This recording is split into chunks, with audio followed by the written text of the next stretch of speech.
Imagina una ciudad convencida de ser el centro del universo, no por vana arrogancia, sino con la fría seguridad de un ingeniero que contempla la perfección de sus diseños. Atenas, siglo V a.C. El aire está impregnado del aroma de los cipreses, el polvo y la brisa salada del Pireo, que trae noticias de todos los rincones del mundo conocido. El sol inunda el ágora, el mercado que era el corazón, el cerebro y el alma de la ciudad. Aquí, entre los puestos de pescado y aceite de oliva, bajo la sombra del pórtico de la Estoa, se decidían destinos, se cerraban tratos y nacían ideas que perdurarían más allá del mármol con el que se construyó esta ciudad. El mármol del Partenón, que se alzaba majestuoso sobre la Acrópolis, era mucho más que blanco. Bajo los rayos del sol naciente parecía dorado, al mediodía deslumbrante y al atardecer absorbía el púrpura y el carmesí. Era un símbolo de la victoria sobre los persas, un símbolo del poderío de la armada ateniense que dominaba el mar Egeo, un símbolo de la democracia, un audaz experimento en el que el ciudadano, no el rey, era la medida de todas las cosas. Todo ateniense, desde el alfarero hasta el estratega, al caminar por las calles, sentía que pertenecía a esa grandeza. Confiaban en su destino, en su excepcionalidad, en el favor de los dioses, pero las sombras ya se alargaban. Se posaron sobre las cálidas piedras del ágora mucho antes de que nadie las notara. La primera y más larga sombra se proyectaba desde detrás de las montañas, al oeste. Se llamaba Esparta. Había comenzado la guerra del Peloponeso, un conflicto que los contemporáneos calificaron como la mayor convulsión jamás experimentada por el mundo helénico. No fue una guerra de batallas rápidas y gloriosas como Homero la celebró. Fue una lucha de desgaste brutal y extenuante que duró 27 años.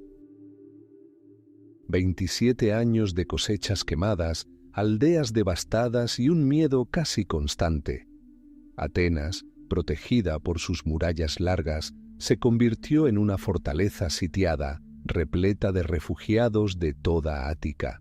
Y entonces, en el segundo año de la guerra, una catástrofe más terrible que las lanzas espartanas se abatió sobre el hervidero de la ciudad: la peste.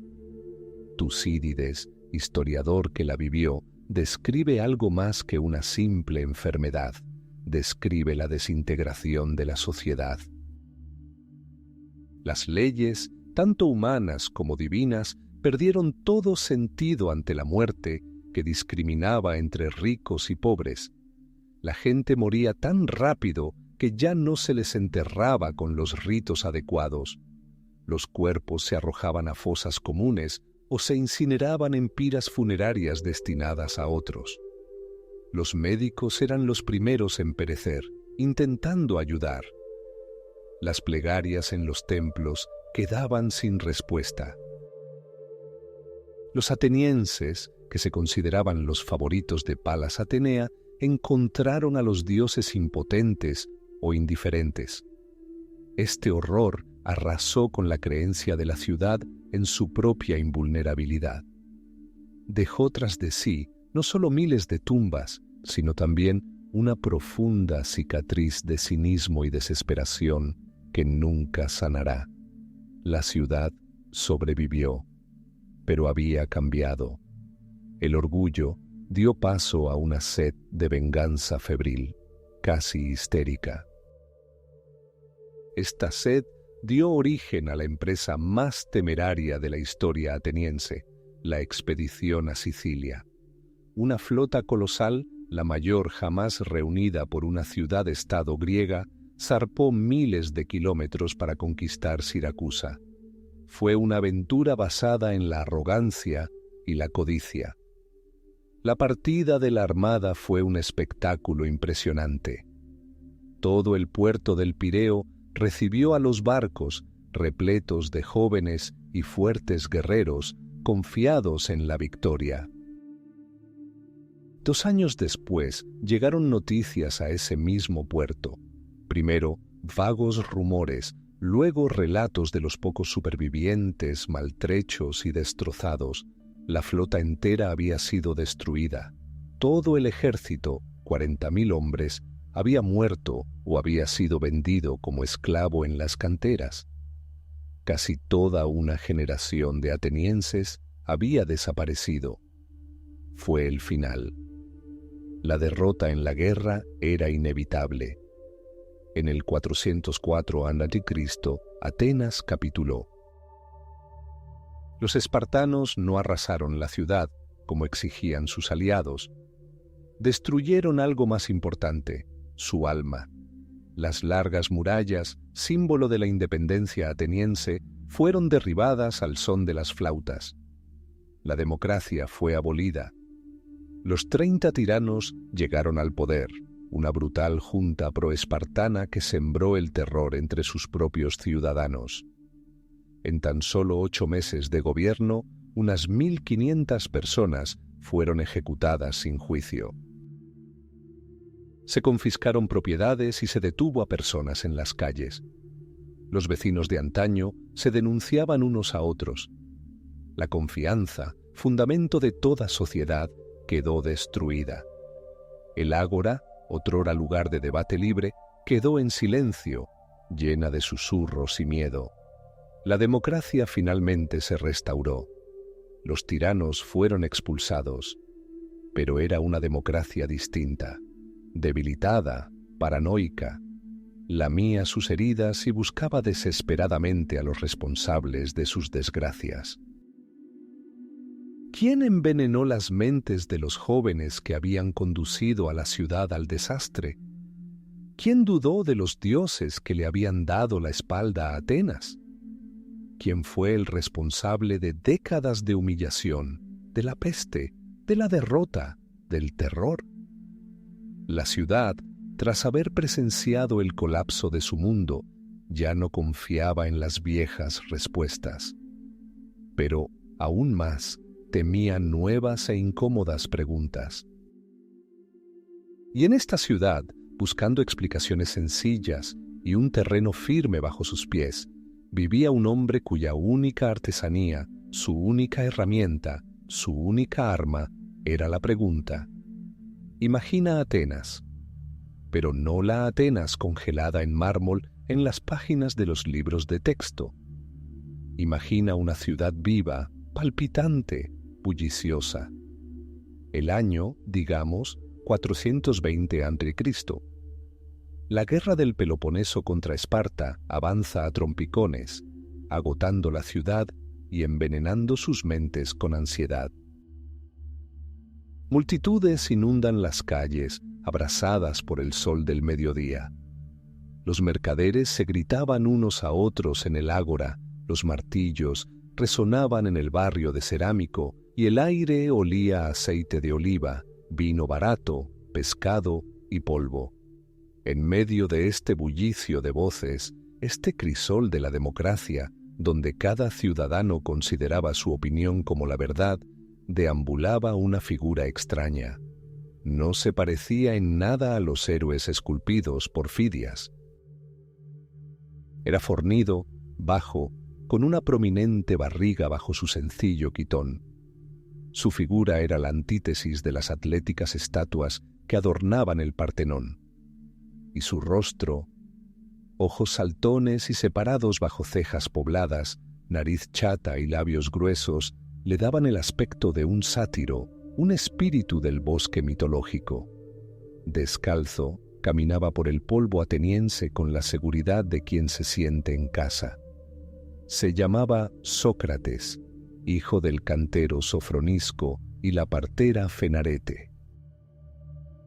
Era un veterano, un valiente hoplita que había luchado por Atenas en Potidea y Delio. Era un ciudadano de pura cepa y era el hombre más peligroso de la ciudad. Su misión, según la entendía, comenzó con las palabras de un dios. Su amigo Querefonte viajó a Delfos, el oráculo más poderoso de Grecia, y preguntó a la Pitia: ¿hay alguien más sabio que Sócrates? La respuesta de la sacerdotisa, transmitida a través de la bruma de vapores sagrados, fue breve y clara: nadie es más sabio. Sócrates quedó perplejo. Solo sabía una cosa con certeza: que no sabía nada. ¿Cómo podía un dios llamarlo el más sabio? Así que decidió poner a prueba las palabras de Apolo. Emprendió su búsqueda. Su arma no era una espada. Su arma era una pregunta. Se acercó a un político prominente cuyos discursos sobre la justicia habían cosechado el aplauso del pueblo. Sócrates, con engañosa sencillez, preguntó: «Dime, oh noble, ¿qué es la justicia?». El político, seguro de sí mismo, dio una respuesta precisa. Y entonces comenzó algo terrible. Sócrates formuló una segunda pregunta, una tercera, una cuarta. Cada pregunta subsiguiente, aparentemente inocente, revelaba una contradicción en las palabras de su interlocutor. Paso a paso, como un cirujano experto, diseccionó la confianza del ateniense hasta dejarlo en medio del ágora, humillado públicamente, confundido por sus propias definiciones, incapaz de explicar lo que había creído durante toda su vida. Acudió a un poeta cuyos himnos a los dioses se consideraban de inspiración divina. «¿Qué es la belleza?», preguntó Sócrates. Luego se dirigió a un renombrado líder militar, un héroe de guerra. «¿Qué es el valor?». Y en cada ocasión el resultado fue el mismo. Su autoconfianza se estrelló contra el granito de su lógica. Resultó que quienes se consideraban expertos no podían dar respuestas claras a las preguntas más fundamentales de la existencia. Vivían usando conceptos como monedas desgastadas sin ser conscientes de su verdadero valor. Los jóvenes se congregaban a su alrededor, jóvenes brillantes, ricos y ambiciosos como Alcibíades y Platón. Quedaban cautivados por aquel espectáculo intelectual. Veían desmoronarse la autoridad de sus padres. Aprendieron a pensar críticamente, a cuestionar todo lo que se les presentaba como verdad inquebrantable. Sócrates no les daba respuestas fáciles. Nunca decía: «la verdad es…». No, decía: «busquemos juntos». Era, como él mismo lo expresó, como su madre partera. Solo que ella ayudaba a nacer a los niños, y él ayudaba a que la verdad se asentara en la mente de los demás. Pero la mayoría de los atenienses no lo veían como un partero, sino como algo más. Lo veían como una amenaza. Estaba socavando los cimientos, cuestionaba las virtudes tradicionales, se burlaba de los ciudadanos respetables. En una ciudad hastiada de la guerra, la inestabilidad política y la peste que la había asolado décadas atrás, un hombre así era más que un excéntrico. Era un destructor, un corruptor de mentes. Más tarde, durante su juicio, Sócrates elegiría su propia imagen ideal. Diría que Atenas era un caballo grande, noble, pero perezoso.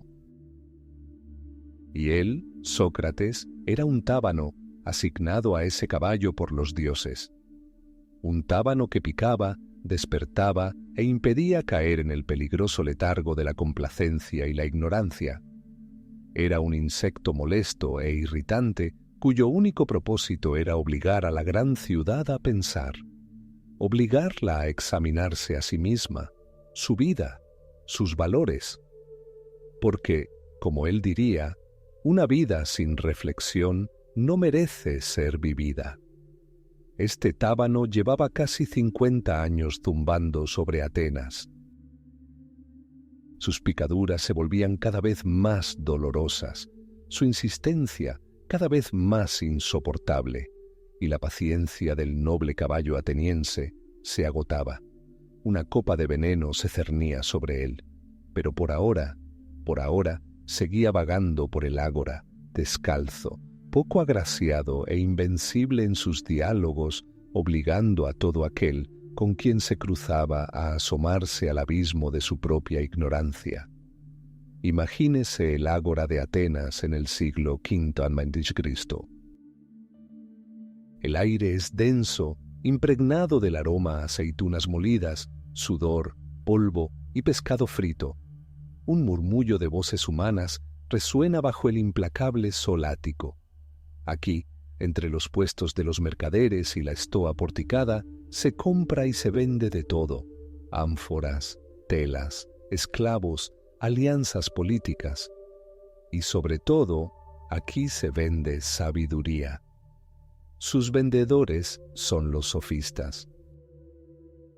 Son las estrellas intelectuales de la época, maestros de la palabra, capaces de convertir un argumento débil en uno sólido y uno fuerte en uno débil.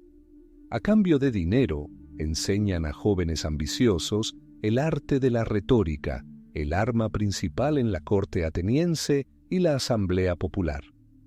Su objetivo es la victoria en el debate. No la verdad, sino la persuasión. Transportan el conocimiento como mercancía en un saco, listos para dispensarlo a quien pague. Y así, entre la multitud, se mueve con calma Sócrates, una figura que parece burlarse de los refinados sofistas. De hombros anchos, rechoncho, con rostro de sátiro, nariz chata y ojos saltones.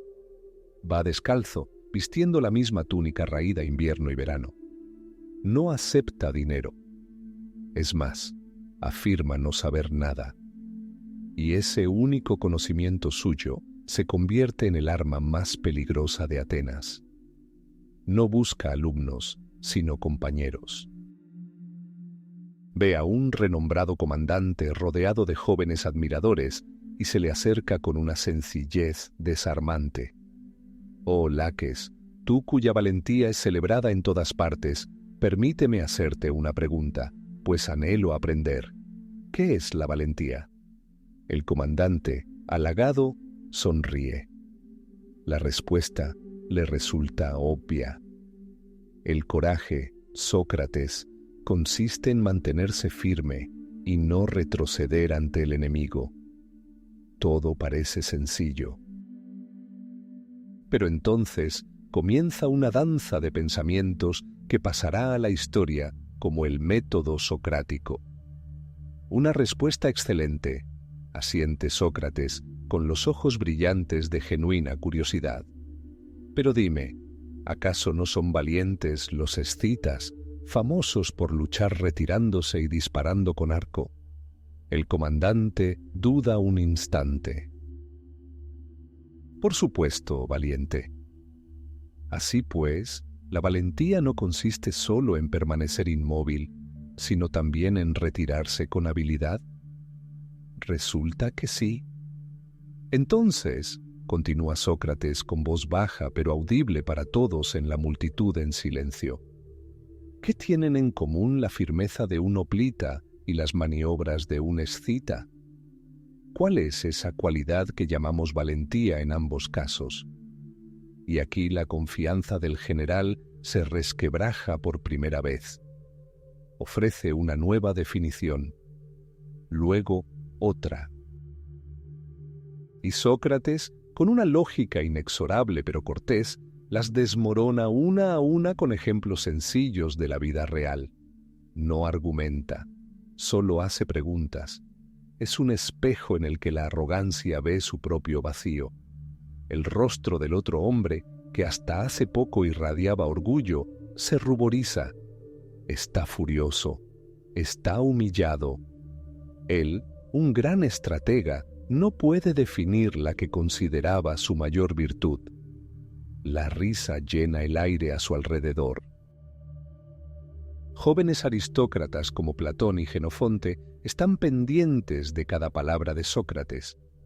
No ven burla, ven un análisis intelectual.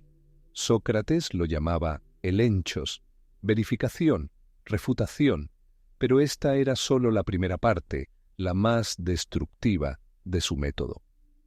Una vez que se rompía la arrogancia del interlocutor, una vez que la persona admitía su ignorancia, sí, Sócrates, no lo sé, comenzaba la parte más importante. Él la llamaba maiéutica, el arte de la partera.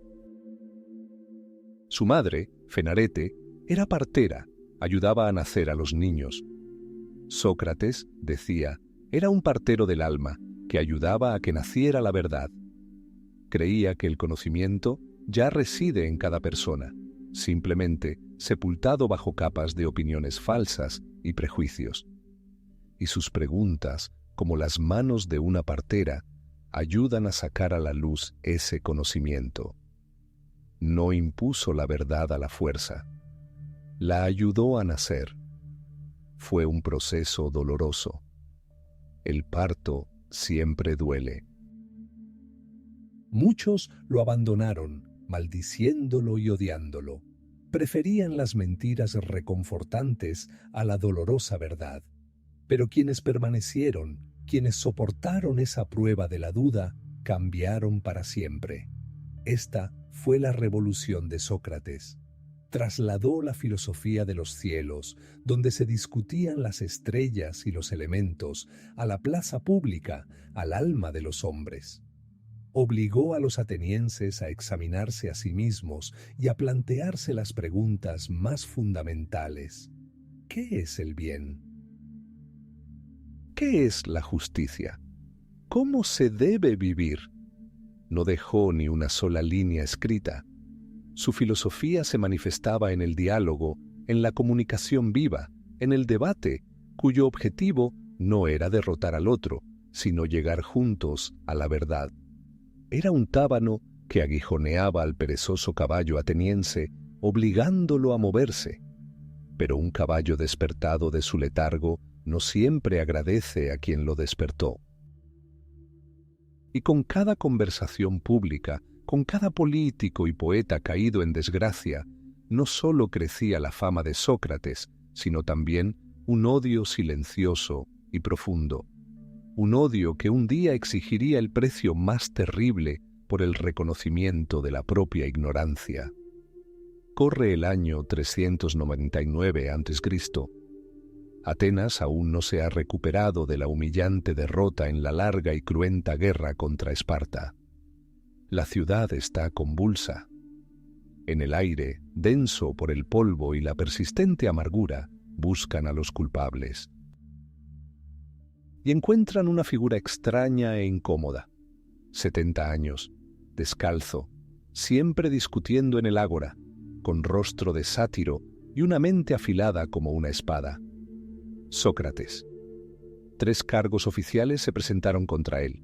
Primero, no honraba a los dioses que la ciudad veneraba.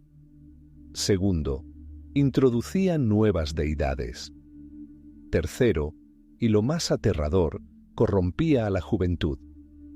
Tras estas frías formulaciones, subyacía un profundo temor en la sociedad ateniense.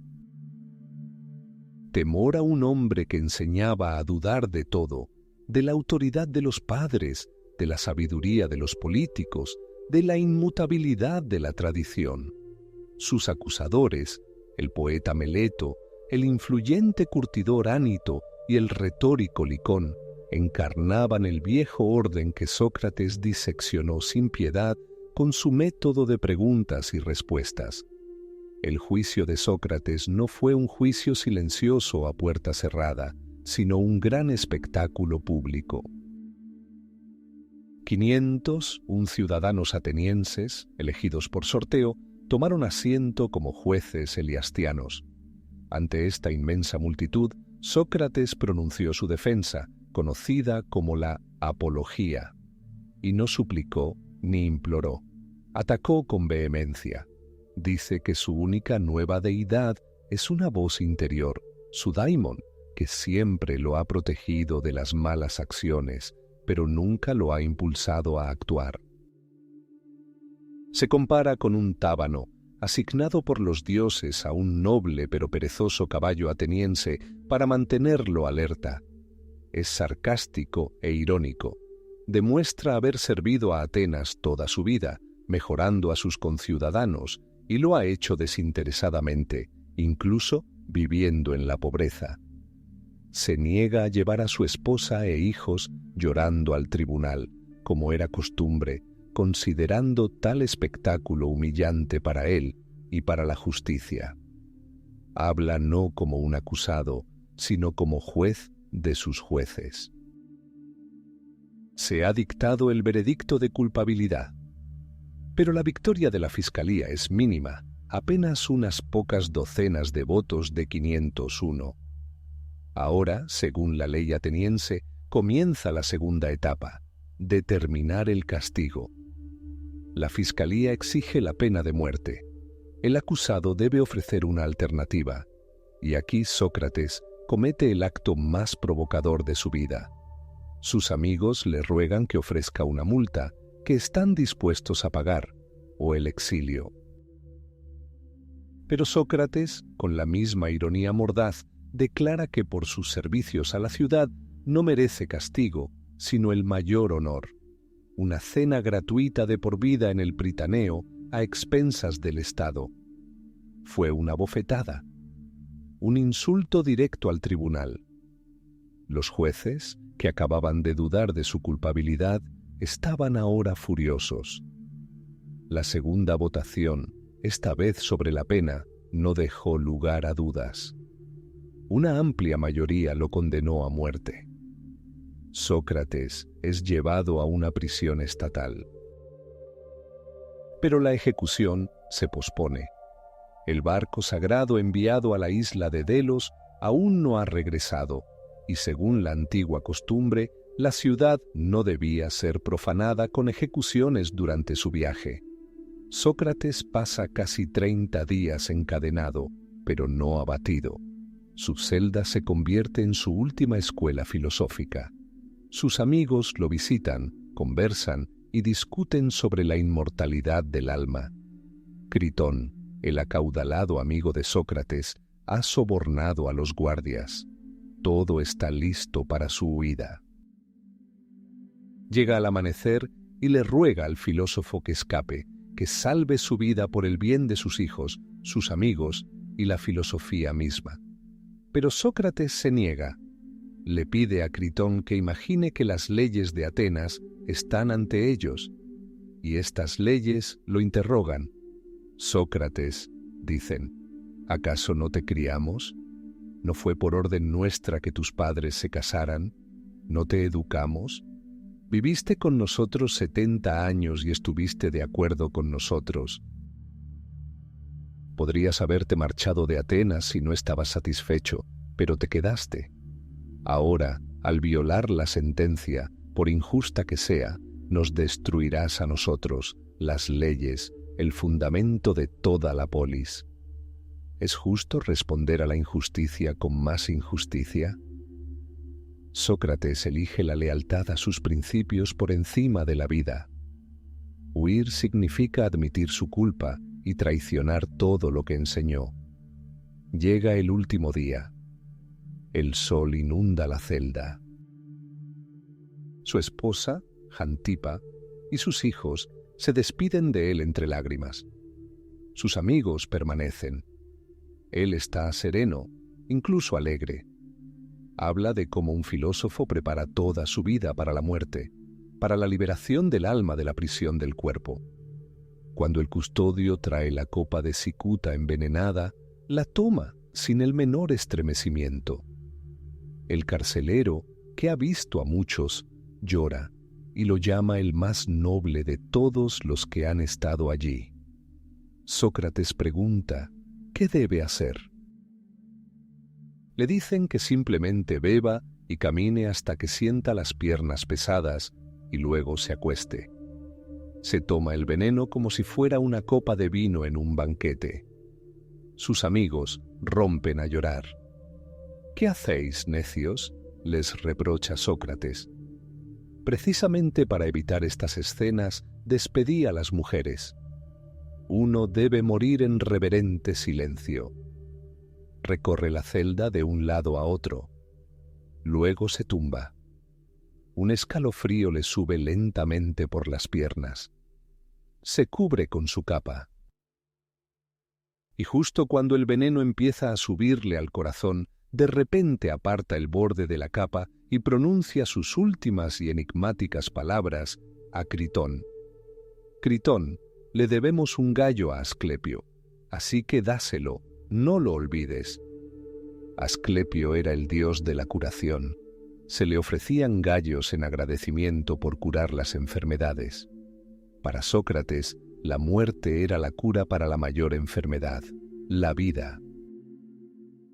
Así concluyó la trayectoria terrenal de un hombre que no dejó ni una sola línea escrita, pero cuyas preguntas cambiaron para siempre el curso del pensamiento occidental. Atenas, 399 a.C. La ciudad aún no se había recuperado de su humillante derrota en la guerra del Peloponeso. La época dorada de Pericles era un recuerdo lejano, y las calles, donde antaño resonaban himnos de victoria, ahora olían a polvo e inquietud. La democracia, apenas restaurada tras la tiranía de los 30, era frágil, desconfiada y buscaba a quien culpar de sus desgracias. Y lo encontró en la persona de un hombre de 70 años. Su nombre era Sócrates. No escribió libros, no fundó escuelas en el sentido tradicional y no cobraba por sus lecciones. Simplemente paseaba por el ágora, por talleres y gimnasios, y hablaba. Hacía preguntas, incómodas, incisivas, penetrantes hasta la médula de las cosas. Obligaba a políticos engreídos, poetas célebres y artesanos exitosos a admitir su ignorancia. Para muchos, era la viva imagen de la conciencia de la ciudad. Para otros, un tábano venenoso, irritante y punzante. Y así, este provocador se encontró ante el tribunal. La acusación, presentada por el poeta Meleto, el influyente curtidor Anito y el orador Licón, fue formulada con suma claridad. Primero, no honraba a los dioses que la ciudad veneraba, sino que introducía a otros nuevos. Segundo, corrompía a la juventud. Tras estas líneas oficiales subyacía el profundo temor de la sociedad ateniense hacia un hombre que enseñaba a la gente a pensar de forma independiente, a cuestionar la autoridad y a buscar la verdad no en los mitos antiguos, sino en su propio interior. El juicio tuvo lugar al aire libre. 501 ciudadanos atenienses, elegidos por sorteo, tomaron asiento. No eran abogados profesionales, sino gente común, campesinos, comerciantes, marineros. Ellos decidirían el destino del pensador más famoso de su época. El tiempo del discurso se medía con una clepsidra, un reloj de agua que, gota a gota, consumía los segundos de su vida. Sócrates se defendió, pero su discurso no fue una súplica de clemencia. Fue la última y más importante conversación de su vida. No se justificó, explicó. Dijo que su única sabiduría radicaba en saber que no sabía nada. Habló de su voz interior, su daimon, que lo apartaba de las malas acciones, y a esto sus acusadores llamaban nuevos dioses. Afirmó que no corrompía, sino que animaba a jóvenes como Platón y Jenofonte a preocuparse no por la riqueza y la fama, sino por sus almas. Se comparó a sí mismo con un tábano asignado a un caballo perezoso, impidiendo que el Estado cayera en la apatía. No pidió, exigió. Votación. Cada uno de los dicasts depositó su ficha de arcilla en la urna. El veredicto fue increíblemente ajustado. 280 votos. Culpable, 220. No culpable. Tan solo 30 votos decidieron su destino. Pero aquello no fue el final. Según la ley ateniense, tras un veredicto de culpabilidad, venía la segunda etapa: determinar el castigo. La fiscalía solicitaba la pena de muerte. Sin embargo, al acusado se le concedió el derecho a proponer una alternativa. Sus amigos le rogaron que propusiera una multa. Estaban dispuestos a pagar cualquier cantidad, o el exilio. Eso le habría salvado la vida. Pero Sócrates se mantuvo fiel a sí mismo. Con una ironía que muchos consideraron pura arrogancia, declaró que por sus servicios a la ciudad no merecía castigo, sino el mayor honor: comidas gratuitas de por vida en el Pritaneo, a expensas del Estado. Fue algo insólito. Fue una afrenta para todo el tribunal. La segunda votación no dejó lugar a dudas. Esta vez, la inmensa mayoría votó por la pena de muerte. Fue llevado a prisión, pero la ejecución tuvo que posponerse 30 días. La nave sagrada, enviada a la isla de Delos, aún no había regresado a Atenas, y según la antigua costumbre, la ciudad no podía ser profanada con derramamiento de sangre durante ese tiempo. Aquel mes se convirtió en el epílogo filosófico de su vida. Sus amigos lo visitaban a diario. Su acaudalado amigo Critón organizó una fuga. Los guardias fueron sobornados. La nave los esperaba. Todo estaba listo. Pero Sócrates se negó. Había vivido 70 años obedeciendo las leyes de Atenas, y no podía traicionarlas al final, aunque esas leyes se volvieran injustamente contra él.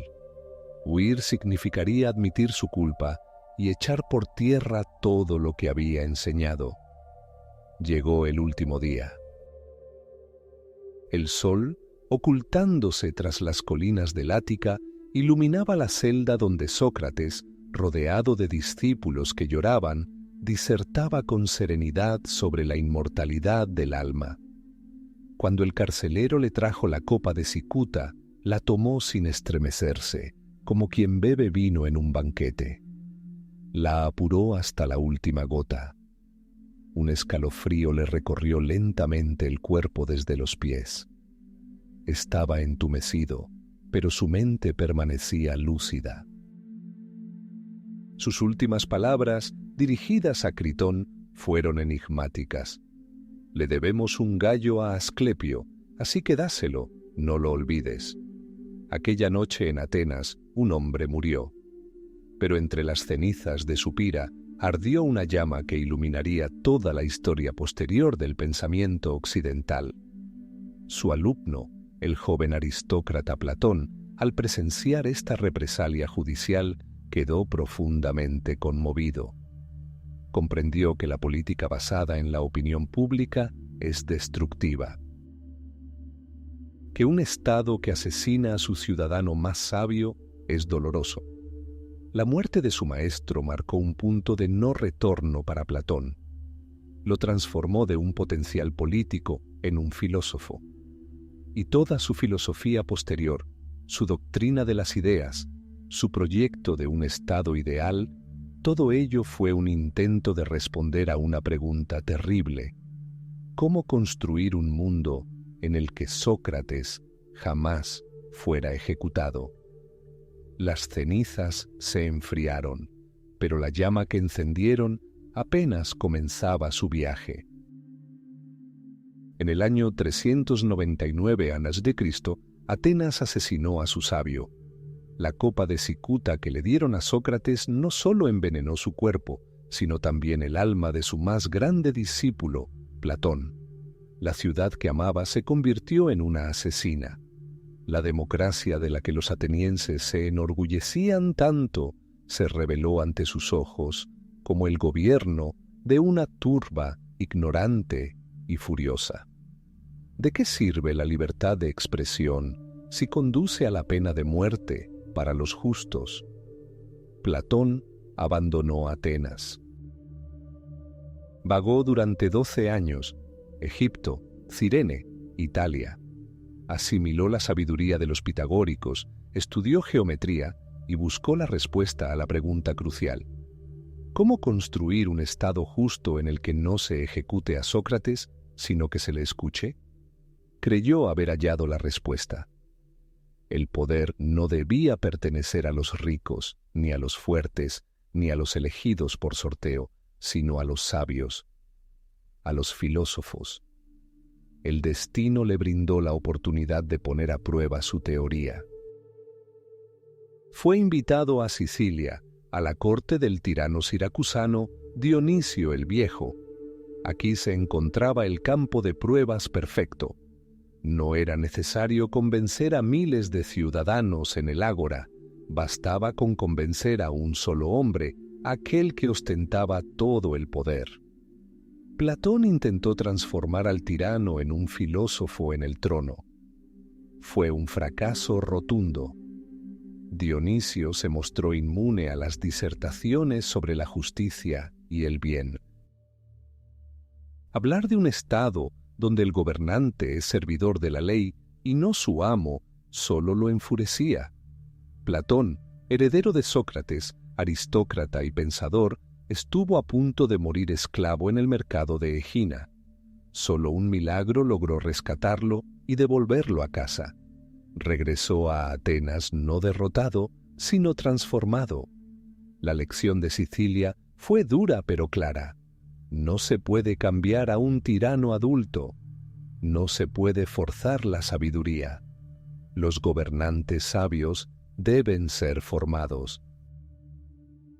Con paciencia, desde la juventud, como un jardinero cultiva un árbol precioso, y para ello se necesita un jardín especial.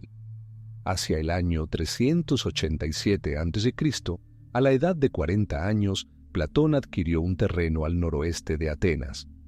Este lugar se ubicaba más allá de la puerta de Dipilón, a la sombra de olivos sagrados dedicados a Atenea. Allí, lejos del bullicio del mercado y las luchas políticas, brotaba un manantial y reinaba el silencio, interrumpido únicamente por el canto de las cigarras y el murmullo de un arroyo. Este lugar recibió el nombre del antiguo héroe Academo, y la escuela que allí nació pasaría a la historia como la Academia. No era una escuela en el sentido estricto de la palabra. Más bien, era una hermandad de exploradores, una comunidad que compartía una vida intelectual común. Cuenta la leyenda que mandó inscribir una frase sobre la entrada que se convirtió en lema y advertencia: que entre ningún no geómetra. ¿Por qué la geometría? Porque para Platón era la clave. Enseñaba a la mente a desprenderse de las cosas imperfectas y cambiantes de nuestro mundo, círculos torcidos, triángulos imperfectos, y a contemplar sus esencias perfectas y eternas. El círculo en sí mismo, el triángulo en sí mismo. Era gimnasia para la mente, capaz de liberarse de las sombras en la pared de la caverna y volverse hacia la luz del verdadero conocimiento. Las matemáticas eran el umbral de la filosofía. En la academia no había clases magistrales ni exámenes. Predominaban los debates y las reflexiones compartidas. Maestro y alumnos buscaban juntos la verdad mediante el diálogo, siguiendo el método socrático que Platón llevó a la perfección literaria y filosófica.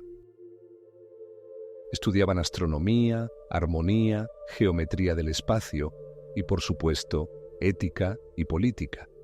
Su dieta era modesta y su vida ascética. Se valoraba más el bienestar intelectual que el físico, pero no se dejen engañar por esta imagen idílica. La academia no era una torre de marfil, era una forja de cuadros para el futuro estado ideal. Platón escribió su obra cumbre, La República, no como una utopía abstracta, sino como un programa de acción. Y los jóvenes que acudían a la academia, procedentes de todo el mundo griego, eran los potenciales guardianes de ese estado. Formaba mucho más que pensadores, formaba legisladores, asesores y gobernantes. Los graduados de la academia incluso iban a otras ciudades a redactar leyes y a colaborar en la gobernanza. La academia fue el primer intento sistemático del mundo de combinar conocimiento y poder. Fue una república de la razón, erigida sobre las ruinas de las esperanzas personales de Platón. Incapaz de derrocar a un solo tirano, decidió crear una institución capaz de formar a cientos de líderes sabios. Perdió la batalla, pero sentó las bases de una guerra milenaria, la guerra de la Ilustración contra la ignorancia.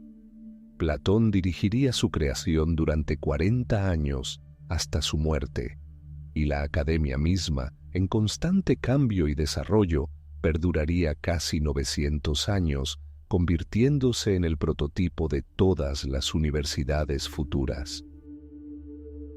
El anciano y experimentado filósofo se sentaba a la sombra de los olivos que habían presenciado el nacimiento de la democracia ateniense y su caída. Ya no discutía con los mercaderes en el ágora como su maestro. Estaba construyendo un mundo nuevo, partiendo de sus cimientos, la mente humana. Y pronto, muy pronto, un joven de 17 años del norte, de la Estagira Macedonia, entraría por esas puertas. Un joven cuya mente demostraría ser tan aguda como el bisturí de un cirujano y cuya visión del mundo cambiaría para siempre la obra de su maestro. Año 399 a.C. Atenas está envenenada, no por la cicuta que bebió Sócrates, sino por el veneno que los obligó a alzarle la copa a los labios. Para el discípulo de Sócrates, un aristócrata llamado Platón, el mundo se ha derrumbado. La ciudad que amaba ha matado al hombre más justo que jamás conoció. La democracia, de la que los atenienses se sentían tan orgullosos, se ha convertido en el dominio de una turba ignorante que juzga lo que no comprende. ¿Cómo hablar de justicia en una ciudad que ha cometido la mayor injusticia? ¿Cómo buscar la verdad en calles donde nadie la quiere? Platón tiene unos 28 años y toma una decisión que marcará el rumbo de la historia del pensamiento. Se marcha. Esto no es solo una escapada, es una peregrinación. Durante 12 años vagará absorbiendo la sabiduría del mundo antiguo. Navega hasta Egipto, donde los sacerdotes han observado las estrellas durante milenios y conservado conocimientos escritos en papiros más antiguos que la propia Atenas. Contempla la geometría congelada en las pirámides, perfecta, eterna, inmutable, a diferencia de las volubles leyes atenienses. Viaja a Cirene, en el norte de África, donde estudia matemáticas con el renombrado Teodoro. Después, al sur de Italia, a las comunidades pitagóricas, donde los números y la armonía se consideran las claves de la estructura del universo. Y durante todos estos años, una pregunta fundamental ha estado gestándose en su cabeza, nacida aquel terrible día a las afueras de la prisión ateniense. Si la justicia, la belleza, la bondad, todo aquello que Sócrates se preguntaba, no se pueden encontrar en este mundo, en el mundo de las personas, las cosas y las opiniones, entonces quizá no valga la pena buscarlas aquí. Platón regresó a Atenas no como un joven, sino como un pensador maduro con una idea asombrosa. Comprendió: todo lo que vemos, oímos y tocamos en nuestro mundo no son más que pálidas e imperfectas copias, sombras, ecos de algo real. En algún lugar existe otro mundo, un mundo de modelos perfectos y eternos, un mundo de ideas, o, como él las llamaba, eidos. Todo caballo que vemos envejece y muere, pero la idea misma, su esencia equina, es eterna e inmutable.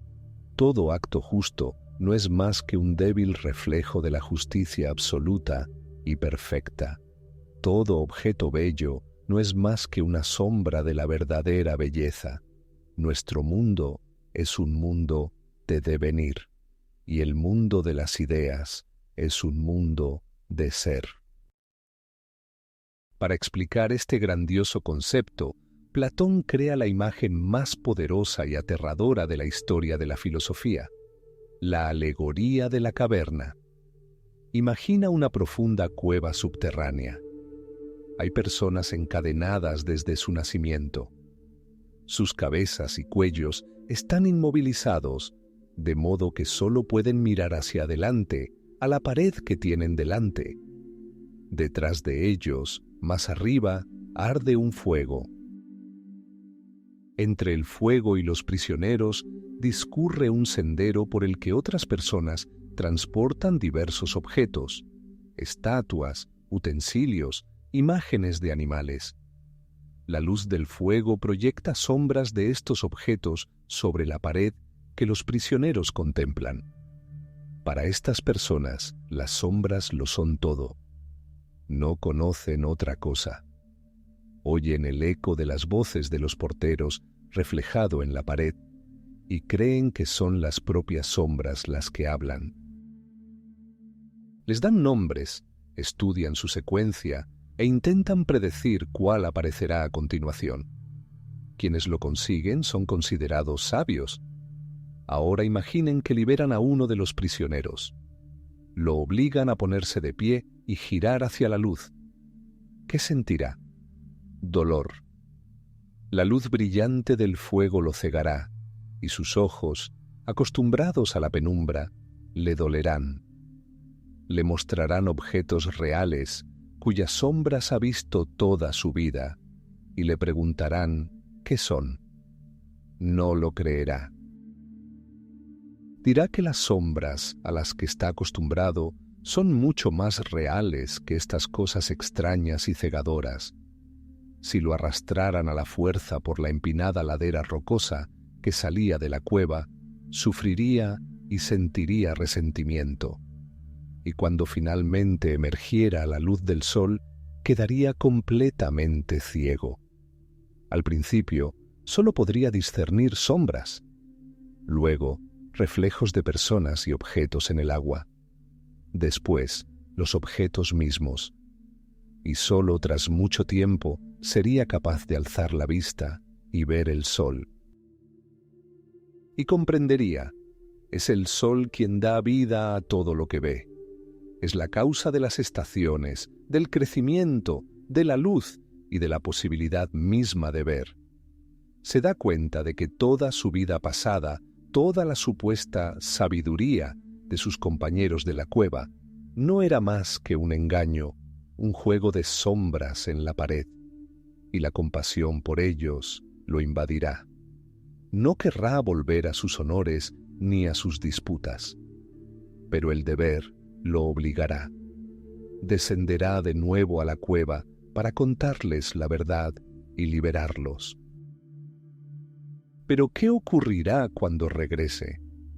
Sus ojos, acostumbrados a la luz del sol, verán peor en la oscuridad de la cueva que los de los demás prisioneros.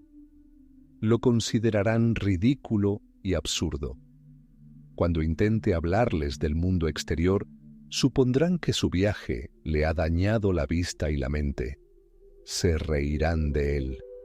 Y si intenta obligar a alguno de ellos a liberarse y guiarlos hacia la luz, lo matarán.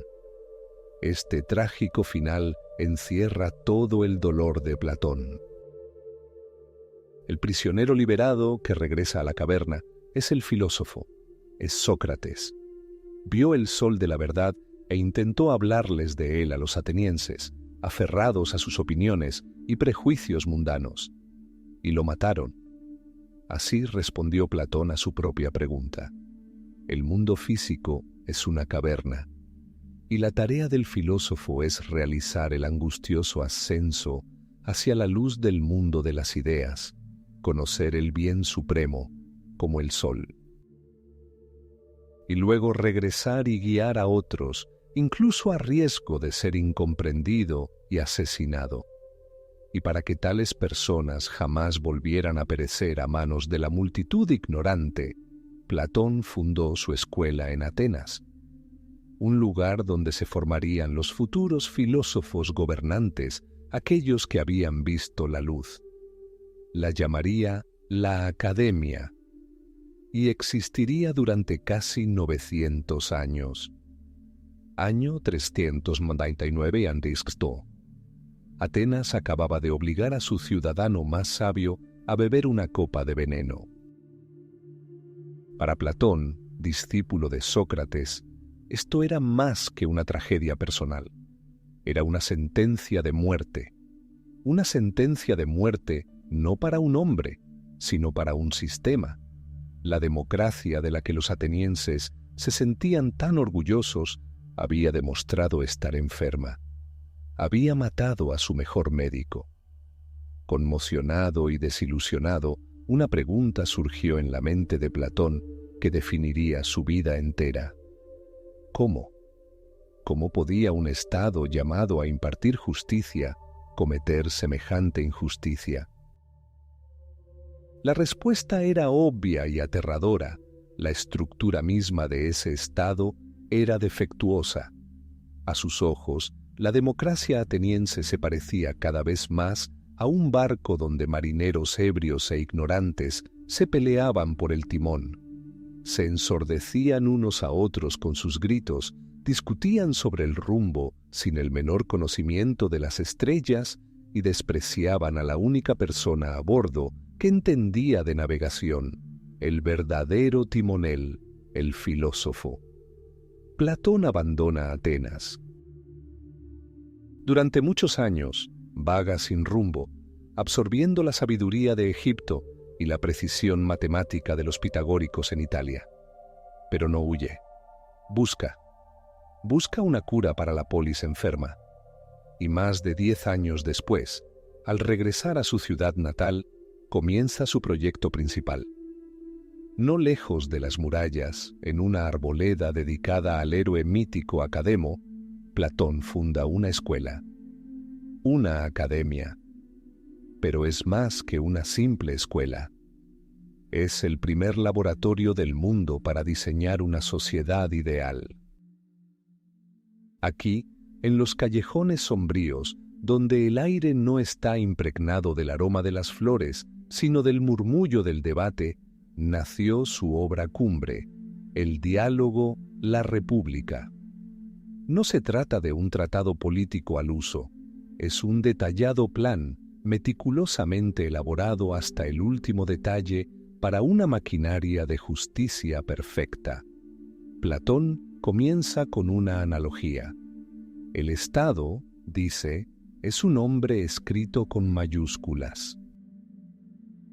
Así como un hombre tiene razón, voluntad y deseos, el estado ideal debería tener 3 estamentos, 3 castas, cada una desempeñando su función con impecable precisión.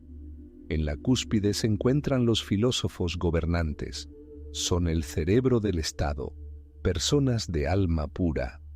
No gobiernan por ansias de poder. Al contrario, el poder les resulta una carga. Gobiernan porque solo ellos, tras décadas de rigurosa formación, han sido capaces de discernir el mundo de las ideas, el mundo de las formas eternas y comprender el bien supremo. Saben lo que es la justicia en verdad, no lo que la multitud percibe. Abajo están los guardias, o guerreros. Son el corazón y el alma del Estado. Sus almas están teñidas de plata. Valientes, feroces en la batalla, pero obedientes a sus gobernantes. dedican sus vidas enteras a entrenar sus cuerpos y espíritus, defendiendo al Estado de enemigos, tanto externos como internos. Y en la base de esta pirámide se encuentran los agricultores y artesanos, el corazón del Estado, hombres de bronce y hierro, cuyo propósito es producir todo lo necesario para la vida de la polis. Su tarea es trabajar, proveer y obedecer. Y aquí Platón da un paso que conmocionó a sus contemporáneos y que sigue generando controversia hasta el día de hoy. Para las dos castas más altas, gobernantes y guardianes, abole todo. Nada de propiedad privada, nada de dinero, nada de casas y, lo más radical, nada de familia. Hombres y mujeres de estas clases son iguales, se forman juntos, gobiernan juntos. Los hijos nacidos de las familias más privilegiadas, según un estricto plan estatal, son separados de sus padres inmediatamente después de nacer y criados en comunidad, en casas comunales. Nadie debe saber quién es su hijo. Nadie debe saber quién es su padre. ¿Por qué? Para erradicar la raíz principal del mal, la codicia y el nepotismo. De modo que un guardián, al entrar en batalla, defienda no a su familia, sino a todos los hijos del Estado, que es su única familia. De modo que un gobernante, al tomar decisiones, piense no en el bien de su hijo, sino en el bien de todos. El arte está sujeto a la más estricta censura. La poesía de Homero, que ensalza a dioses caprichosos y vengativos, está prohibida. La música, que afemina y debilita el alma, está prohibida. Todo, desde las canciones de cuna hasta los himnos, debe cultivar el valor y la inteligencia. Y para asegurar que esta rígida estructura se mantenga unida durante siglos, Platón sugiere usar una noble mentira. El mito es que todos nacen de la tierra, pero en su creación Dios mezcló oro en las almas de algunos, plata en las de otros y hierro en las de otros. Y cada uno debe permanecer en su lugar, cumpliendo su destino. Era un plan maestro, grandioso, frío y terriblemente lógico. ¿Pero podría funcionar en el mundo real? El destino le dio a Platón la oportunidad de averiguarlo. En Sicilia, en la rica y corrupta ciudad de Siracusa, muere el tirano Dionisio el Viejo. Su sucesor, Dionisio el Joven, es joven y maleable. El tío del nuevo gobernante, Dión, amigo y admirador de Platón, envía una súplica desesperada a Atenas. «Venid, ayúdennos a criar un rey filósofo. Ayúdennos a construir aquí, en la realidad, el estado ideal». Platón ya tiene más de 60 años. Lo arriesga todo, pero acepta. Y así, el autor de la República se encuentra ante la encarnación viviente de su tarea. Pero en lugar de un joven sediento de conocimiento, ve a un tirano mimado, desconfiado y perezoso, rodeado de aduladores. Platón intenta explicar los fundamentos de la geometría, diciendo que sin ellos no se puede comprender la verdad. Dionisio bosteza. Platón habla de justicia y moderación. La corte del tirano se ríe. El experimento fracasó estrepitosamente. Poco después, Dionisio, atemorizado por la influencia del filósofo, lo desterró y prácticamente lo mantuvo bajo arresto domiciliario. Solo con gran dificultad logró el anciano pensador escapar y regresar a Atenas. Realizaría 2 viajes más, desesperados, a Sicilia, ambos con un final desastroso. El mundo humano se mostró obstinado, impuro y completamente inadecuado para su diseño impecable. La máquina no arrancó. El proyecto de un estado ideal quedó descartado. Pero sus planes quedaron grabados para siempre en la historia como una pregunta eterna. ¿Qué habría pasado si hubiera funcionado? En el año 367 a.C., un joven llega a Atenas, el epicentro del efervescente crisol intelectual de Grecia. Tiene 17 años. No es ateniense. Su hogar es la lejana Estagira, una ciudad del norte considerada casi bárbara por muchos en la capital. Se llama Aristóteles. Hijo del médico de la corte del rey macedonio, no ha venido en busca de riquezas ni gloria militar, sino en busca de conocimiento. Su destino es la academia, el olivar, donde el anciano Platón imparte sus enseñanzas. Para Platón, este joven es una bendición. Lo ve no solo como un estudiante, sino como un reflejo de su propia mente, llevada al límite. La mente de Aristóteles es tan aguda como el bisturí de un cirujano e insaciable. No solo escucha, absorbe, analiza y sistematiza. Platón pronto le da dos apodos. El primero es Anagnosta, el lector, porque Aristóteles devora pergaminos con increíble velocidad, convirtiendo su casa en una extensión de la biblioteca de la academia. El segundo apodo es mucho más significativo. Nous, mente. No simplemente inteligente, sino mente, como la encarnación del intelecto puro. Para toda la academia, se convierte en la viva encarnación de la razón. 20 años. Piénsenlo. Durante 20 años, Aristóteles respiró el mismo aire que Platón. Escuchó sus clases a la sombra de los árboles, debatió con él hasta el amanecer, recorrió los mismos senderos que una vez recorrió Sócrates. Fue el mejor, el más entregado, el estudiante más brillante. Fue la viva imagen del pensamiento de Platón. Pero es precisamente la mente más aguda la que primero detecta las grietas en los cimientos. El fundamento de la enseñanza de Platón es el mundo de las ideas, un mundo de formas perfectas, eternas e inmutables que existe aparte del nuestro. Todo lo que vemos a nuestro alrededor, esta mesa, este árbol, esta persona, no son más que sombras tenues e imperfectas, copias de las ideas verdaderas. Para conocer la verdad, debemos apartar la mirada de este mundo de sombras y dirigir nuestra mente hacia arriba, al mundo de las ideas. Esta es una imagen del mundo bella, armoniosa, casi poética, y así Aristóteles, la mente maestra de la academia, comienza a formular preguntas. Al principio con calma, luego con mayor insistencia. No mira al cielo, sino a sus pies. Recoge una piedra, estudia una hoja, observa los hábitos de los animales. Su padre era médico, y desde niño había estado acostumbrado a confiar en la observación, la experiencia, en lo que se podía tocar y estudiar.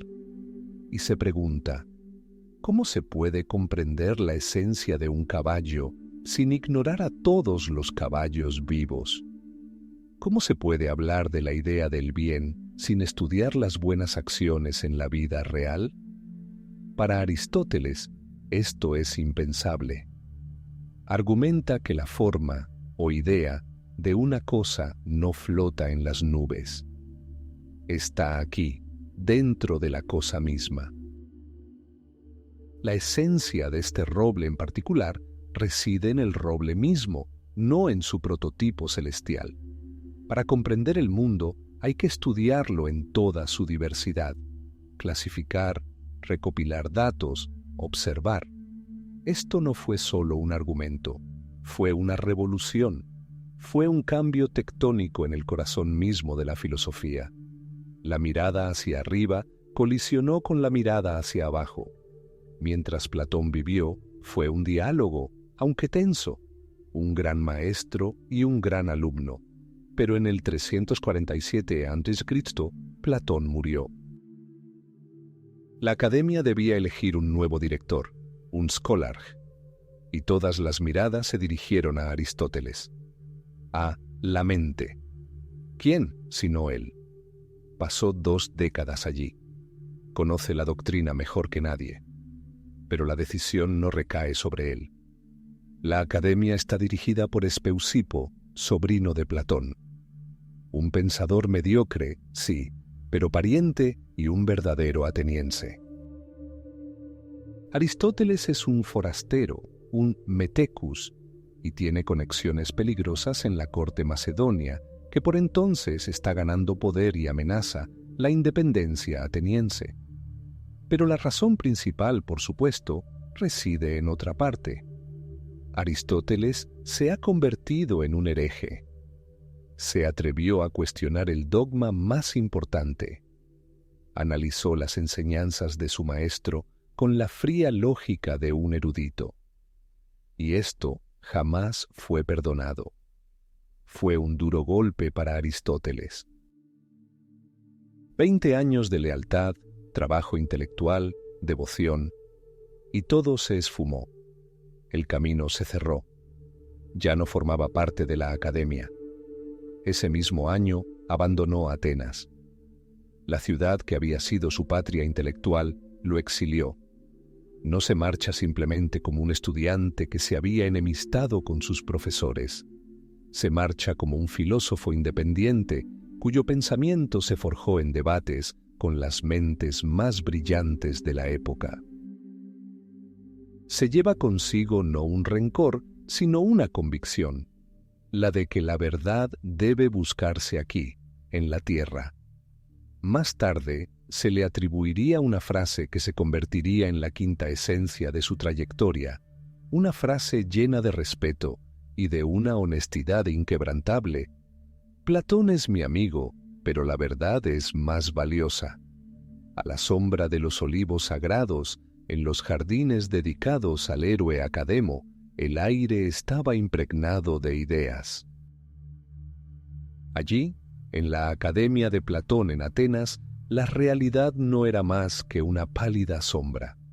El mundo verdadero, enseñaban, era un mundo de formas perfectas y eternas. La forma de la justicia, la forma de la belleza, la forma del hombre. Los discípulos reunidos en torno al maestro de cabellos canosos aprendieron a apartarse de los engañosos sentidos de este mundo mortal y cambiante y a dirigir su mirada interior hacia arriba, al reino luminoso de la razón pura. Durante 20 años, entre estos discípulos, hubo uno distinto a los demás, un forastero del norte, de la ciudad tracia de esta gira, hijo del médico de la corte del rey macedonio. Su nombre era Aristóteles. Platón lo llamaba nous, intelecto encarnado. Y en efecto, Aristóteles absorbía el saber con una avidez insaciable. Era el mejor, el más perspicaz.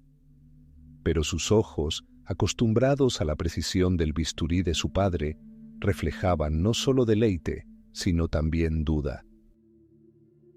Oía hablar de la forma perfecta del caballo, existente más allá del tiempo y el espacio, pero sus pensamientos volvían a los caballos reales que había visto en el ágora, a su piel cálida, al olor a sudor, al repiqueteo de sus cascos sobre la piedra, al hecho de que uno tuviera una marca blanca en la frente y otro cojeara de la pata izquierda. Estos detalles, estas imperfecciones, que para los platónicos eran meras distorsiones molestas de la idea, para Aristóteles eran la esencia misma. La realidad misma. Durante 20 años fue un alumno aplicado. Durante 20 años aguzó su mente con los argumentos de su maestro. Pero la distancia entre ellos creció. Era un abismo entre dos mundos. Cuando Platón hablaba de conocimiento, señalaba al cielo. Cuando Aristóteles pensaba en el conocimiento, su palma se volvía instintivamente hacia la tierra. No podía aceptar que el mundo, que podía tocarse, pesarse, medirse y describirse fuera una ilusión. No, insistía su mente inquisitiva. La idea o la forma no flota en algún lugar del empíreo. Vive aquí, dentro de cada cosa concreta. La esencia de un árbol no reside en su prototipo celestial, sino en este mismo sicómoro que proyecta su sombra sobre la tierra. Para comprender qué es el hombre, hay que estudiar a la gente, a mucha gente, sus huesos, sus costumbres, sus leyes, su habla. En el 347 a.C., Platón murió. La respuesta a la pregunta de quién dirigiría la academia parecía obvia: Aristóteles, el mente, el más grande de sus discípulos. Sin embargo, no la dirigió. Su sucesor fue el sobrino de Platón, Espeusipo, un pensador de talento mucho más modesto. La razón fue cruel y prosaica. Aristóteles era un meteco, un extranjero. No tenía derecho a poseer tierras en Atenas y, por lo tanto, tampoco a administrar la academia, que era de propiedad privada. El filósofo más grande de su generación fue marginado por su origen y su estatus legal, un hecho que da pie a un drama. Insultado y decepcionado, Aristóteles abandonó Atenas. Emprendió un viaje. En la isla de Lesbos, contemplando las aguas cristalinas de la laguna, estudió las criaturas marinas. Diseccionó peces, describió la estructura de los moluscos y clasificó pulpos. Su filosofía cobró vida, revestida de escamas y quitina. Recopiló datos, miles de datos. Y entonces llegó una carta que cambió el curso de la historia. El rey Filipo II de Macedonia, que recordaba al padre de Aristóteles, llamó al filósofo para que regresara al norte. La tarea era impensable: convertirse en el mentor de su hijo. Un muchacho de 13 años, indómito, impetuoso y brillante, llamado Alejandro. Durante varios años Aristóteles instruyó al futuro conquistador del mundo. Le habló de lógica, política y ética. Le leyó a Homero, explicándole el valor y la tragedia. Intentó inculcarle a este joven visionario el principio griego de la proporción, la idea de que la polis es la forma más elevada de comunidad humana. Se desconoce qué aprendió exactamente Alejandro de estas lecciones, pero se sabe que al partir para conquistar Asia, enviaba a su maestro convoyes cargados de plantas, animales y minerales exóticos. Material para la investigación.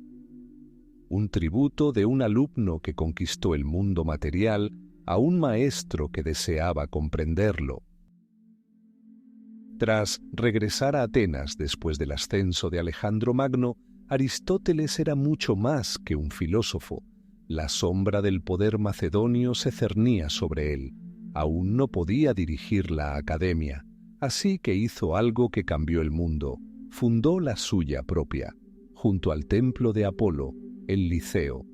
Así nació el Liceo, un tipo de escuela completamente nuevo. Mientras que en la academia se sentaban en bancos a contemplar ideas eternas, en el Liceo caminaban. Los alumnos de Aristóteles eran apodados peripatéticos o paseantes, porque su maestro impartía sus clases mientras caminaba por callejuelas sombreadas. Aquello era más que un simple círculo de sabios. Era el primer instituto de investigación científica de la historia. Aristóteles y sus discípulos se propusieron una tarea monumental: recopilar, sistematizar y analizar todo el conocimiento disponible para la humanidad. Disecaron animales, recopilaron herbarios y estudiaron fenómenos meteorológicos. Recopilaron y compararon las constituciones de 158 ciudades, estado griegas, para comprender el buen y el mal gobierno. Analizaron tragedias para desentrañar las leyes del arte. Lógica, física, biología, metafísica, ética, política, retórica, poética, todo ello se convirtió en objeto de su incansable investigación. Así tuvo lugar una gran revolución. La filosofía descendió de los cielos a la tierra. Dejó de ser simplemente un camino hacia la salvación del alma mediante el conocimiento de las ideas. Se convirtió en una herramienta para comprender y organizar el mundo en que vivimos. El idealismo platónico, que se elevaba a las alturas, fue reemplazado por el empirismo aristotélico, firmemente arraigado en la tierra. El mundo de las ideas dio paso al mundo de las cosas. Y este nuevo mundo, repleto de hechos, observaciones y clasificaciones, se convirtió en el fundamento de toda la ciencia europea posterior. El camino estaba despejado. La muerte de Alejandro Magno en el 323 a.C. resonó con fuerza en todo el mundo griego. En Atenas, humillada por la dominación macedonia, este tumulto se transformó en un clamor de venganza. Y su primer objetivo no fue un general, sino un filósofo, Aristóteles, discípulo de Platón, pero también mentor de Alejandro, macedonio. La acusación era predecible, casi ritual: impiedad. Lo mismo que había acabado con la vida de Sócrates 76 años antes. Pero Aristóteles no era Sócrates. No esperó a un juicio ni a la cicuta. Abandonó Atenas, pronunciando una frase que se convertiría en el epitafio de toda una era: no permitiré que los atenienses cometan un segundo crimen contra la filosofía. Un año después, en el 322 a.C., murió, lejos de Atenas. Pero su verdadera vida apenas comenzaba. Vida durante siglos. Si Platón, su maestro durante 20 años, señalaba al cielo, al mundo de las ideas eternas y perfectas, Aristóteles bajó la mirada a la tierra. Hizo algo que la filosofía jamás había hecho con tal alcance y dedicación. Observó lo que era, allí mismo, ante sus ojos. Se inclinó sobre erizos de mar y diseccionó calamares en la costa de la isla de Lesbos, dibujando su estructura interna. Recopiló y analizó las constituciones de 158 ciudades-estado griegas para comprender no cómo debía estructurarse el estado ideal, sino cómo se estructuraban realmente los estados existentes. Su escuela, el Liceo, llamado así por su proximidad al templo de Apolo, no era un lugar para conversaciones abstractas, sino el primer instituto de investigación científica del mundo. Los alumnos de Aristóteles, los peripatéticos, recibieron su nombre de su costumbre de conversar mientras paseaban por galerías cubiertas, el peripatos. Pero no se limitaban a pasear. Recopilaban, catalogaban y analizaban. El mundo entero, desde la estructura de la tragedia hasta los hábitos de las abejas, desde la lógica del habla hasta la naturaleza del alma, se convirtió en objeto de su meticuloso estudio. Aristóteles no se limitó a pensar. Construyó. Erigió un marco, una estructura que sustentaba todo el pensamiento occidental posterior. Sus obras sobre lógica, recopiladas bajo el título de Organon, que significa instrumento, se convirtieron precisamente en eso, una herramienta universal para el pensamiento. Fue el primero en formalizar las reglas de la inferencia y desarrolló la doctrina del silogismo, un mecanismo que permite derivar una tercera proposición irrefutablemente verdadera a partir de dos proposiciones verdaderas. Todos los hombres son mortales. Sócrates es un hombre. Por lo tanto, Sócrates es mortal.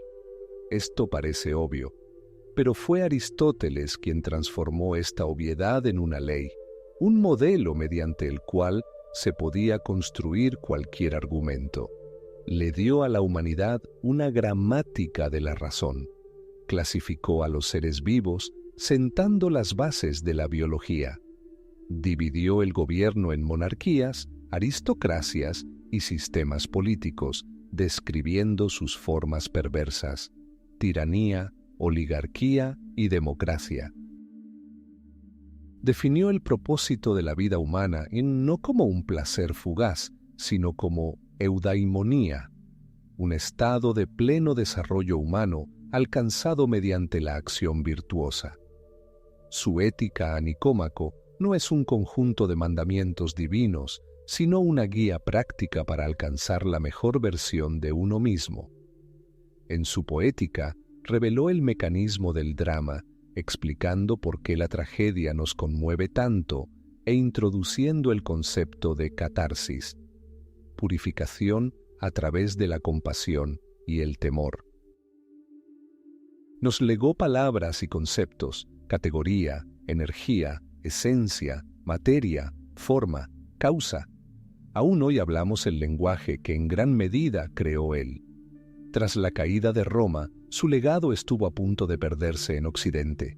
Sin embargo, fue preservado, traducido y comentado por eruditos árabes como Ibn Sina e Ibn Rushd. Luego, en los siglos XII y XIII, Aristóteles regresó a Europa. Y este regreso fue como una explosión. Tomás de Aquino, el más grande teólogo de la Edad Media, llevó a cabo una tarea titánica.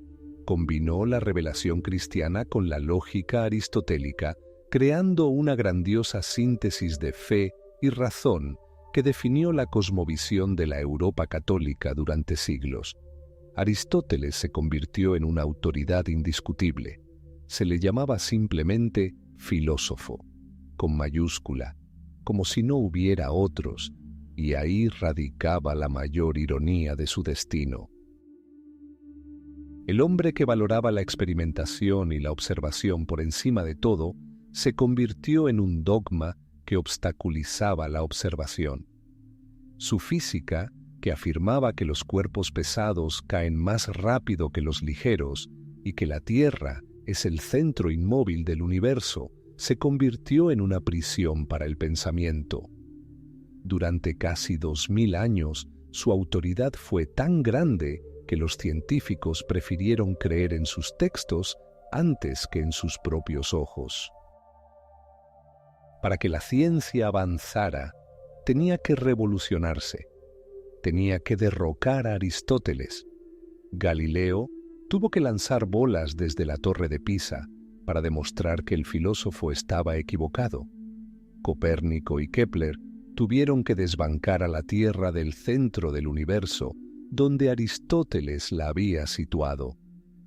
Pero incluso al derrocarlo, utilizaron sus mismas herramientas: la lógica, el enfoque sistemático, la atención a los hechos. Construyeron nuevo conocimiento sobre los cimientos que él sentó. Aristóteles no le dio a Occidente tanto respuestas como el lenguaje mismo para formular preguntas. Creó un sistema operativo para pensar que aún hoy seguimos utilizando. No fue un profeta que revelaba verdades. Fue un arquitecto que diseñó el edificio, dentro de cuyos muros continuamos debatiendo, investigando y descubriendo. En el año 322 a.C., en la isla de Eubea, lejos de la Atenas que una vez fue su hogar, murió un solitario exiliado. Su nombre era Aristóteles. Un año antes, en la lejana Babilonia, una fiebre había acabado con la vida de su alumno más famoso, Alejandro Magno. Parecía como si la historia corriera el telón. La era de los gigantes había terminado. El gran intelecto ateniense, tras alcanzar su apogeo, se había desvanecido, dejando tras de sí solo pergaminos, estatuas y silencio. Pero aquello no era la muerte, era el nacimiento de la eternidad. Imagina 3 ríos que nacen de la misma montaña ancestral. El primer río es Sócrates. No fluye, brota de la tierra como un manantial impredecible. Este río no tiene cauce escrito. Es una voz viva en las polvorientas calles de Atenas, una pregunta que picaba como un tábano, despojando de su arrogancia a sofistas engreídos y políticos orgullosos. Sócrates no dejó nada tras de sí, ni una sola línea. Su legado es el método, la duda eterna, el bisturí de la dialéctica que disecciona toda certeza. Es un vacío que exige ser llenado. Es una pregunta que los siglos estaban destinados a responder. Murió en el 399 a.C. bebiendo una copa de cicuta, y su río pareció hundirse bajo tierra, desvaneciéndose. Pero fue un segundo río caudaloso, Platón, el que tomó el relevo. Si Sócrates era la pregunta, Platón fue la primera gran respuesta. Aristócrata, poeta y luchador, su alma aspiraba a lo más alto, a un mundo de ideas perfectas. En el 387 a.C. fundó la Academia, no solo una escuela, sino la primera universidad de la historia, que perduraría casi 1000 años. Platón toma el diálogo vivo, mordaz y elocuente de Sócrates y lo plasma en la inmortalidad de sus textos. Transforma ese torrente de montaña en un amplio y caudaloso cauce. Construye un universo entero donde nuestro mundo no es más que una sombra en la pared de una caverna, y la verdadera realidad es el eterno e inmutable Eidos. Su río fluye hacia arriba, al cielo, al estado ideal, al alma inmortal. Y de este río, de la Academia de Platón, donde pasó 20 años, surge un tercero, Aristóteles. Él es el gran hereje, el alumno agradecido que derrocó a su maestro. Si Platón miraba al cielo, Aristóteles mira a sus pies, a una piedra, a una lagartija, a la estructura de las 158 ciudades-estado griegas. No busca un mundo ideal más allá de las nubes, intenta comprender y organizar el que existe aquí y ahora. Recorre los senderos de su liceo y su pensamiento no vuela, sino que avanza, paso a paso, recopilando, clasificando, analizando. Lógica, física, biología, ética, política, poética.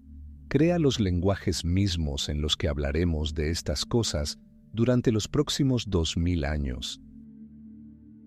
Su río no se precipita hacia arriba, se extiende por la tierra, explorando cada recoveco, cada organismo vivo, cada creación humana. 3 corrientes distintas. Sócrates es el motor de la pregunta, Platón, el arquitecto del mundo ideal, Aristóteles, el sistematizador del mundo real. Pero al final de la libertad griega, estos 3 ríos confluyen en un único e imparable torrente que se extiende más allá de las fronteras de Grecia. En un principio, nutre a Roma. Cicerón traduce a los griegos al latín. Los estoicos fundamentan su ética en los cimientos establecidos en Atenas. Luego, cuando Roma cae y Europa se sume en la oscuridad, este flujo no se agotará. Será cuidadosamente recogido y canalizado hacia nuevos cauces por eruditos del mundo árabe.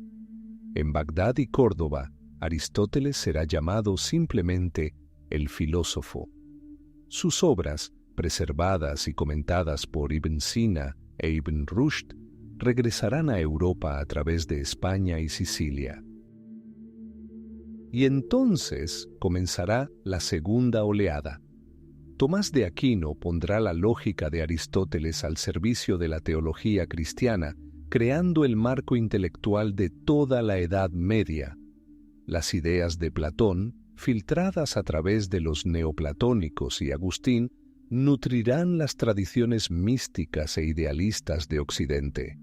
Luego llegará el Renacimiento y Europa redescubrirá no solo traducciones, sino también textos griegos originales. Esto provocará una explosión. Nacerá la ciencia moderna como un largo y acalorado debate con Aristóteles. Nace la filosofía política moderna como un diálogo interminable con la República de Platón. Descartes, Spinoza, Kant, Hegel, todos se sitúan a orillas de este río, bebiendo de él o intentando cambiar su curso. Han transcurrido 2400 años desde que Sócrates formuló sus preguntas en el ágora ateniense. Vivimos en un mundo que él, Platón y Aristóteles ayudaron a crear. Las mismas palabras con las que pensamos, lógica, idea, energía, política, ética, democracia, son piedras arrastradas por su corriente. Cuando un científico formula una hipótesis en un laboratorio, sigue la sombra de Aristóteles.